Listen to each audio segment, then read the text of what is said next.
À la tête de Ça commence aujourd'hui. Depuis plusieurs années, Faustine Bollaert a une très longue période d'animation à la télévision, notamment aux commandes de télé-réalité et de télé-crochet.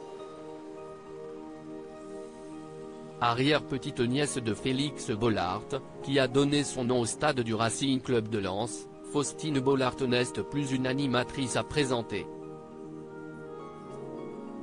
Celle qui a démarré comme chroniqueuse pour Stéphane Bern avant d'embrasser une carrière de journaliste, pour finalement devenir l'une des présentatrices les plus cotées du service public, à la tête de l'émission de témoignages, Ça commence aujourd'hui, depuis 2017.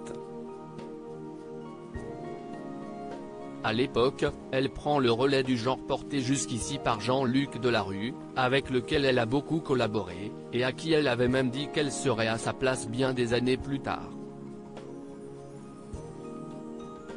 Dilemme, ce n'était pas glorieux. Faustine Bollaert revient sur l'échec de Dilemme, mais parmi les nombreux programmes dont elle a pu prendre la tête, certains ont davantage marqué son esprit que d'autres, et parfois pas pour les bonnes raisons. Car en 2010, elle débarque au sein du groupe M6 pour animer une télé-réalité d'enfermement, événement prévu sur W9, Dilemme. Produite par Alexia Laroche-Joubert, elle tente de dynamiter le genre en proposant à 15 candidats de se retrouver dans un cube, une sorte de villa, pour vivre leur vie. Problème néanmoins, le programme ne fonctionne pas bien, s'attire les foudres de la presse, et surtout, est finalement enterré en raison d'un procès en parasitisme intenté par Endemol.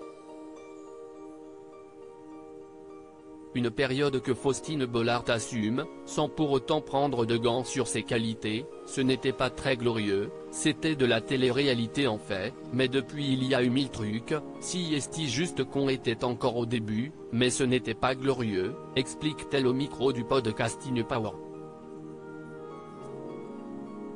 Faustine Bollaert raconte l'humiliation vécue à l'époque de Rising Star. Si l'aventure Dilemme ne s'est toutefois pas si mal passée, une seconde expérience a eu un impact émotionnel énorme sur l'animatrice à succès de France 2, Rising Star. Là aussi, sur M6, il s'agissait d'un télécrochet où les téléspectateurs pouvaient voter en direct depuis une application afin de décider si le candidat pouvait ou non passer à l'étape suivante du concours. Problème, le lancement est raté, et l'audience ne fait que dégringoler au fil des semaines, s'échouant à 1,6 million de téléspectateurs pour la finale. Une grosse déception parce que je ne l'ai pas bien vécu, le tournage ne s'était pas bien passé, raconte amère Faustine Bollaert, j'ai vécu quelque chose de moche du début jusqu'à la fin.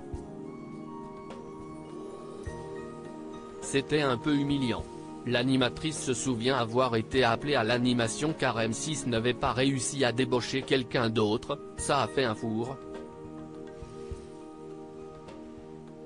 Quand ça s'est planté, beaucoup de gens ont dit que si est parce qu'on n'était pas assez costaud. Je n'ai pas apprécié le moment du tout. Elle révèle notamment qu'elle ne voulait pas se lever le lendemain matin en raison des audiences. Quand tu pars à 4 millions, et que tu arrives à Kédal, tu sais bien que si est plié. Simplement, quand il y a 5 ou 6 émissions à tourner ensuite, tu vas à l'échafaud. Rising Star n'a ainsi jamais connu de saison 2.